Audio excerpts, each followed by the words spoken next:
अस्सलाम वालेकुम, welcome to my channel science emporium. आज के इस लेक्चर में हम डिस्कस करेंगे टाइम वेरिंग मास सिस्टम को, जिसमें हम सबसे पहले जानेंगे कि रॉकेट मोशन क्या चीज़ होती है। उसके बाद हम एक इक्वेशन ऑफ मोशन डिराइव करेंगे रॉकेट सिस्टम के लिए। फिर हम इसके रिलेटेड दो केसेस स्टडी करेंगे। So stay tuned and let's begin. Okay, so first of all look at what is time varying mass system. ठीक है, तो हमारे पास क्या होता है कि जो मैटर होते हैं उनके मास जब हमारे पास टाइम के साथ वेरी करते हैं। अब यहाँ पे एक मैटर की बात नहीं हो रही, उसकी कलेक्शन की बात हो रही है। ठीक है, यानी पूरे सिस्टम की बात हो रही है। तो अगर कोई ऐसा सिस्टम हो जिसमें मैटर जो है उसका मास चेंज हो जाए टाइम के साथ, तो that is a time varying mass system. अब देखिए, टाइम के साथ जो वेरिएशन आती है मास की, ये हमारे पास रिलेटिविस्टिक इफेक्ट से डिफरेंट होता है। मास की वेरिएशन हमारे पास रिलेटिविटी में भी आती है। जब हमारे पास स्पीड जो है वो इंक्रीज हो जाती है तो मास भी हमारे पास इन टर्न इंक्रीज हो जाती है। लेकिन जो हमारे पास टाइम वेरिंग मास सिस्टम होता है, ये हमारे पास रिलेटिविस्टिक इफेक्ट से काफी मुख्तलिफ है। ठीक है, सो इन दोनों टर्म्स में आपने कंफ्यूज नहीं होना, दोनों डिफरेंट चीजें हैं। अच्छा, अब स्टडी करते हैं कि रॉकेट मोशन क्या चीज होती है या रॉकेट प्रोपल्शन क्या चीज होती है। तो ये हमारे पास एक्चुअली क्या होती है, it is the force that is used by the rocket to take off from the ground and into the atmosphere. तो एक्चुअली रॉकेट जिस फोर्स का यूज करता है ताकि वो ग्राउंड से टेक ऑफ कर सके और एटमॉस्फेयर में जा सके, इसको हम रॉकेट प्रोपल्शन कहते हैं या रॉकेट मोशन कहते हैं। ये हमारे पास बेस्ड होता है on the Newton's third law of motion. किस तरह से Newton third law of motion apply होती है, ये हम एफएससी से पढ़ते हुए हैं, इसमें कोई मुश्किल चीज नहीं है। क्या होता है कि जो हमारा रॉकेट होता है वो फोर्सफुली फ्यूल को जो है इजेक्ट कर देता है थ्रू द एग्जॉस्ट, और हमारे पास इस तरह से equal and opposite reaction occur हो जाता है, जिसकी वजह से हमारा रॉकेट जो है वो प्रोपेल कर जाता है या फिर उस एक मोशन इख्तियार कर लेता है टुवर्ड्स द एटमॉस्फेयर। अब इसमें एक और चीज है कि हमारे पास जब हम रॉकेट मोशन को डिस्कस करेंगे तो वहां पे हम न्यूटन सेकंड लॉ जो है उसको हम डायरेक्टली अप्लाई नहीं कर सकते। यानी कि हम directly F is equal to M A का यूज नहीं कर सकते। इसका सिंपल एंड शॉर्ट आंसर ये है कि हमारे पास चूंकि यहाँ पे टाइम वेरिइंग मास सिस्टम है, दैट इज हमारे पास मास जो है वो चेंज हो रहा है विद रिस्पेक्ट टू टाइम, तो हम न्यूटन सेकंड लॉ जो है उसको हम डायरेक्टली यूज नहीं कर सकते, क्योंकि we are very familiar with this कि न्यूटन सेकंड लॉ जो है वो कांस्टेंट मास के लिए अप्लाई होता है। ठीक है, तो हम क्या करेंगे कि हम न्यूटन सेकंड लॉ को जरा मॉडिफाइड फॉर्म में लेकर आएंगे। किस तरह से कि हमारे पास हमें पता है कि फोर्स एफ जो है that is actually given by the rate of change of momentum P with respect to time. हमने ये चीज डिराइव भी की है कि F is equal to D P by D T कैसे है। ठीक है, क्योंकि क्लासिकल मैकेनिक्स में हमें पता है कि पी हमारे पास एम वी के इक्वल होता है, तो हम यहाँ पे वैल्यू पुट कर देते हैं D P by D T is equal to D by D T of M V. यहाँ पे अब हम अप्लाई करते हैं प्रोडक्ट रूल ऑफ डेरिवेटिव्स, तो हमारे पास ये इस फॉर्म में आ जाएगा। ठीक है, M D V by D T plus V D M by D T. And यहाँ पे देखिए, इस D V by D T की जगह हम ए पुट कर सकते हैं, हमने वो पुट कर दिया है और साथ में हमारे पास ये टर्म आ गई है। अब जब हम रॉकेट मोशन के लिए इक्वेशन ऑफ मोशन डिराइव करेंगे तो उसमें हम जो फोर्स की फॉर्मूले का यूज करेंगे वो ये वाला फॉर्मूला होगा। क्योंकि अगर आप देखें तो यहाँ पे हमारे पास फोर्स जो है ये वेरिएंग है, ये फॉर्मूला वेरिएंग फोर्स को शो कर रहा है, वेरिएबल फोर्स को शो कर रहा है। अगर हम यहाँ पे D M by D T जो है उसको जीरो पुट कर दें तो अगेन मेरे पास न्यूटन सेकंड लॉ का जो इनिशियल फॉर्म है जहाँ पे हम कांस्टेंट मास का जिक्र करते हैं वो हमारे पास आ जाएगा। तो इसीलिए हम जो है न्यूटन सेकंड लॉ का यूज नहीं कर सकते, क्योंकि वो हमारे पास मिसलीडिंग हो जाता है, हमें कंफ्यूज कर देता है। हम इस फॉर्म का यूज करेंगे। ठीक है, ओके, तो अब सबसे पहले हम करते हैं equation of motion of rocket system. तो सबसे पहले हमारे पास लिखा हुआ है कि consider a rocket which is propelled in a forward direction by the ejection of mass exhaust in the backward direction in the form of gases resulting from the combustion of fuel. Thus, the forward force on the rocket is the reaction to the backward force of the ejected gases। तो इस first जो मैंने कुछ lines पढ़ी हैं इनमें straight forward Newton third law की बात हो रही है कि जैसे हमारे पास रॉकेट जो कि प्रोपेल हो रहा है वो फॉरवर्ड डायरेक्शन में जाता है, तो वो हमारे पास गैसेस को जो है बैकवर्ड डायरेक्शन में इजेक्ट करता है। तो ये जब गैसेस बैकवर्ड डायरेक्शन में इजेक्ट हो रही है और जो रॉकेट है वो फॉरवर्ड प्रोपेल हो रहा है, ये हमारे पास किसकी वजह से हो रहा है? This is because of the Newton third law of motion. अच्छा देखें, अब अगर हम इसको मैथमेटिकली करेंगे तो हम इसमें दो केसेस लेंगे। एक हम ये लेंगे, हम टाइम टी के ऊपर अज्यूम करेंगे कि रॉकेट जो है उसका मास m है और उसकी वेलोसिटी v है, और फिर हम कहेंगे कि time t plus D T के ऊपर रॉकेट का मास जो है वो चेंज हो गया है m से m प्लस डी एम में, और उसकी वेलोसिटी जो है वो v से v प्लस डी वी में चेंज हो गई है। ठीक है, तो ये दो हम एजम्पशंस लेंगे, और यहाँ पे हम ये चीज़ भी देखेंगे कि हमने ये चीज़ मस्ट ध्यान में रखनी है कि जो हमारे रॉकेट है वो मूव कर रहा है with respect to the fixed coordinate system, and suppose वो फिक्स्ड कोऑर्डिनेट सिस्टम यहाँ पे हमारे पास अर्थ है। ठीक है, ये चीज़ें आपने ज़हन में रखनी है। तो ये जो हमने सारी की सारी यहाँ पे थ्योरी लिखी हुई है, इसमें मेनली यही 2 पॉइंट्स डिस्कस हुए हैं कि टाइम टी के ऊपर हम क्या असम्पशन्स लेंगे और टी प्लस डी टी के ऊपर हम क्या असम्पशन्स लेंगे। अब आते हैं हम ज़रा मैथमेटिक्स की तरफ। तो देखिए, हम मोमेंटम ऑफ द सिस्टम अगर देखना चाहते हैं एट टाइम टी, तो उसके लिए हम क्या करेंगे, उसके लिए हमारे पास इक्वेशन आएगी मोमेंटम की, P T is equal to M E, where P T का मतलब है कि momentum is the function of time right now, यानी कि मोमेंटम हमारे पास टाइम टी के ऊपर हम इसकी बात कर रहे हैं, ठीक है। अब अगर रॉकेट जो है वो उसने मोशन कर लिया है और टाइम हमारे पास गुजर चुका है, some time T plus D T हो गया है, ठीक है। तो हमारे पास जो है उस केस में मोमेंटम क्या हो जाएगा, हमने कहा कि अगर हमारे पास टाइम जो है वो टी से टी प्लस डी टी में चला जाता है, यानी कि ज़्यादा हो जाता है, टाइम गुजर जाता है, तो वहाँ पे हमारे पास जो मास होगा वो एम प्लस डी एम हो जाएगा, ठीक है। और जो हमारे पास वेलोसिटी वी होगी वो हमारे पास वी प्लस डी वी हो जाएगी। सिंपली इन दोनों ब्रैकेट्स को आपने मल्टीप्लाई कर देना, आपके पास ये टर्म्स आ जाएंगी। यहाँ पे हम डी एम डी वी जो है उसको हम निगलेक्ट कर देंगे, तो हमारे पास जो रॉकेट का मोमेंटम होगा T plus D T time में, वो हमारे पास ये आ जाएगा, ठीक है। ये ऊपर जो हमने अभी थोड़ी देर पहले थ्योरी डिस्कस की रॉकेट मोशन के बारे में, जिसमें हमने अज्यूम किया था टी टाइम के ऊपर ये चीज़ें होंगी और T plus D T time के ऊपर ये पैरामीटर्स होंगे रॉकेट मोशन के, वो सारी चीज़ें यहाँ डायग्रामेटिकली आपको शो की गई हैं। अच्छा, ये देखें, ये डी एम, यहाँ पे हमने एक और पॉइंट कहा था कि at this time an amount of fuel denoted by negative dm is moving with velocity v plus u relative to the fixed coordinate frame। अब इस फिगर में वही चीज शो हो रही है, ठीक है। ये जो dm है, this actually is the mass of the fuel that is being ejected bye the rocket, ठीक है। तो दिस इज दैट dm, सही हो गया। एंड नेगेटिव हमने इसलिए लगाया हुआ क्योंकि वो हमारे पास ऑपोजिट जा रहा है to the motion of the rocket, सही हो गया। अच्छा, हमने अभी किस चीज़ का मोमेंटम फाइंड किया है, हमने अभी रॉकेट का मोमेंटम फाइंड किया, ठीक है। तो अगर अब हम फ्यूल का मोमेंटम फाइंड करना चाहते हैं, तो वो हमारे पास है time T plus D T, तो वो हमारे पास क्या हो जाएगा, वहाँ पे मास हमने क्या लिया हुआ है, नेगेटिव डी एम लिया हुआ है, और वहाँ पे हमने वेलोसिटीज क्या ली हुई है, वी प्लस यू ली हुई है, ठीक है। तो हम वही लेंगे। देखिए, हमने यहाँ पे थ्योरी में लिखा हुआ है कि at time T amount of fuel denoted by negative D M, ठीक है, उसका मास ये है, और उसकी जो velocity relative to the fixed coordinate frame है या फिर सिस्टम है, वो हमारे पास v प्लस यू है। तो सिंपली हमने यहाँ पे एम वी की जगह ये टर्म्स पुट कर दी है, इनको मल्टीप्लाई कर देंगे और हमारे पास ये रिजल्ट आ जाएगा, ठीक है।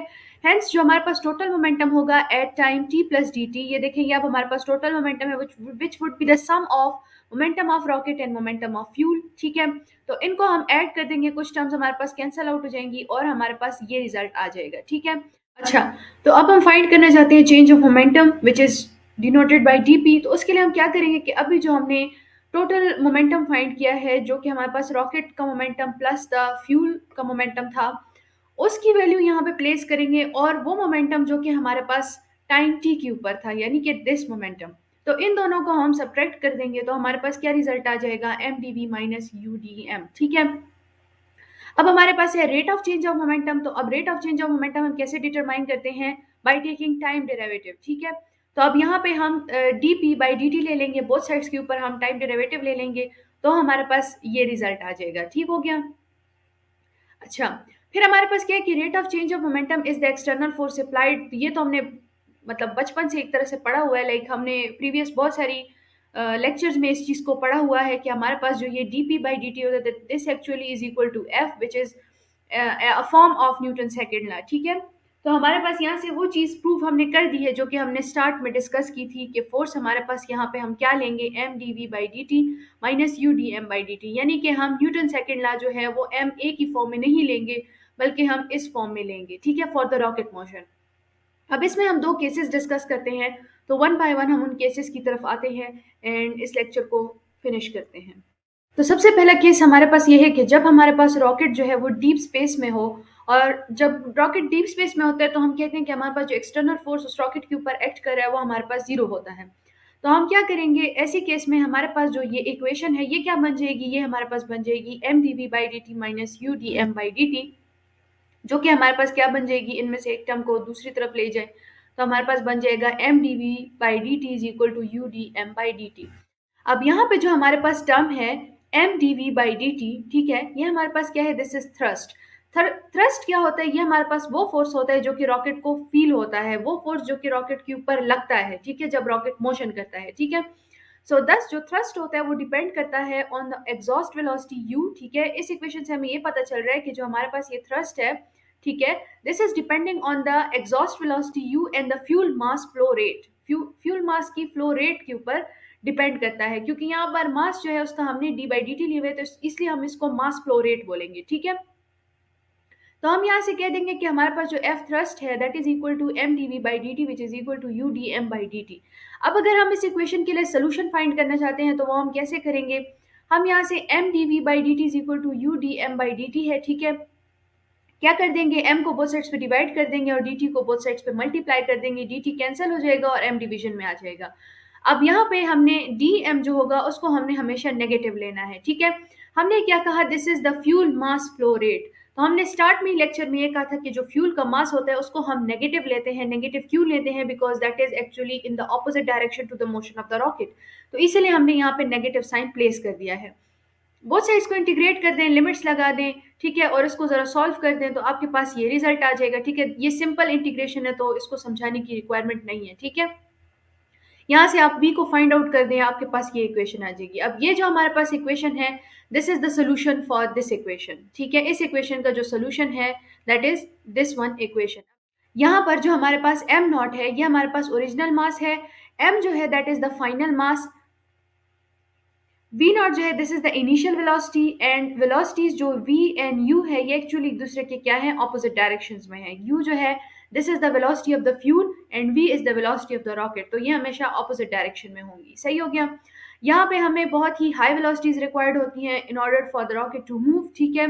एंड इसके अलावा हमारे पास लार्ज वैल्यूज चाहिए होती है, हमें एग्जॉस्ट वेलोसिटी की भी हमें लार्ज वैल्यूज चाहिए होती हैं, और हमें एम नॉट बाय एम के लिए भी लार्ज वैल्यूज चाहिए होती हैं, यानी कि हमारे पास जो फाइनल मास होना चाहिए वो रिड्यूस हो जाए, ठीक है। जब ये रिड्यूस होगा, जीरो की तरफ जाएगा, तो ये रिजल्ट हमारे पास क्या हो जाएगा, इनफाइनाइट हो जाएगा। तो हमें लार्ज वैल्यूज चाहिए एम नॉट बाय एम की, ठीक हो गया। अच्छा जी, तो अब हम आते हैं अपनी सेकंड केस के ऊपर, जो कि हमारे पास है कि जब हमारा रॉकेट किधर हो, ग्रेविटेशनल फील्ड में मौजूद हो।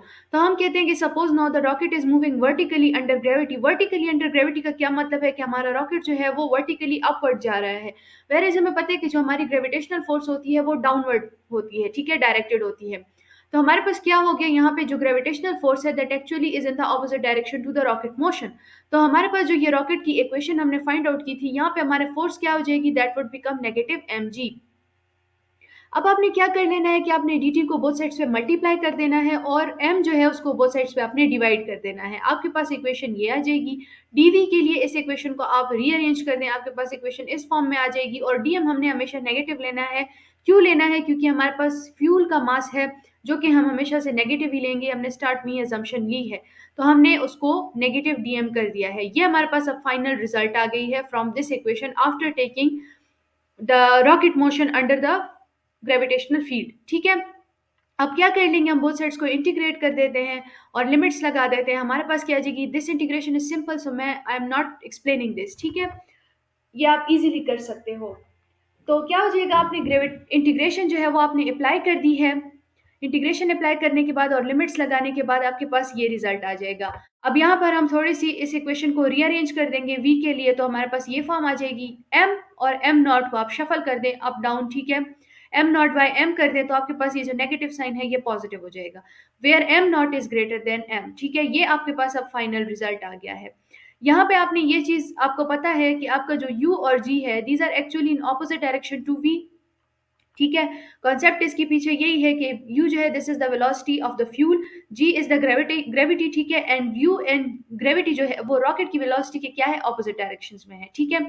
The scalar equation for rocket fired vertically upward from rest v not is equal to 0। अब अगर हमारे पास जो रॉकेट है उसको चूंकि हमने एक रेस्ट पोजीशन से हमने उसको फायर किया है वर्टिकली अपवर्ड, तो हमारे पास क्या हो जाएगी कि इसकी जो इनिशियल वेलोसिटी होगी वो हमारे पास जीरो हो जाएगी। जब इसकी इनिशियल वेलोसिटी जीरो होगी तो ये इक्वेशन हमारे पास क्या बन जाएगी, v is equal to U log m not by m negative gt, ठीक है। This is our now required equation, ठीक है। अब यहाँ पे हमें दो कंक्लूजन्स मिलती हैं। एक कंक्लूजन ये मिलता है कि अगर हमारे पास बर्न टाइम शॉर्टर है तो इसका मतलब क्या हो गया कि जो हमारे पास वेलोसिटी होगी वो ग्रेटर होगी। अब सिंस यहाँ पे हमारे पास रॉकेट जो है वो इस टाइम पे लॉन्च हो रहा था, तो इसका मतलब क्या हो गया कि रॉकेट की अभी वेलोसिटी क्या है, हमारे पास कम है। जब इसकी वेलोसिटी कम है तो इसका मतलब ये हो गया कि यहाँ पे हमारे पास इस टाइम पे जो फ्यूल की बर्निंग है वो बहुत ज़्यादा हो रही है, ठीक है। इसके अलावा जो दूसरा कंक्लूजन हमारे पास निकलता है वो ये है कि acceleration increases as remaining mass of the rocket decreases. ठीक है, जैसे ही हमारे पास मास ऑफ रॉकेट जो है, जो रिमेनिंग मास ऑफ रॉकेट होता है वो डिक्रीज हो रहा होता है, तो उसी के साथ साथ हमारे पास जो एक्सेलरेशन होती है वो हमारे पास रॉकेट की इंक्रीज होना शुरू हो जाती है। ठीक है, so this was the result और conclusion from this equation and the case two. ठीक है, when the rocket motion is under the gravitational field. So this was the end of the lecture. यहाँ पे हमारा लेक्चर खत्म होता है। इंशाल्लाह मिलते हैं नेक्स्ट वीडियो में। अगर आपको कोई भी क्वेश्चन है तो प्लीज़ कमेंट सेक्शन में आप अपना क्वेश्चन ड्रॉप कर सकते हैं। I will answer them. Also like the video and share it as much as possible. Thanks for watching.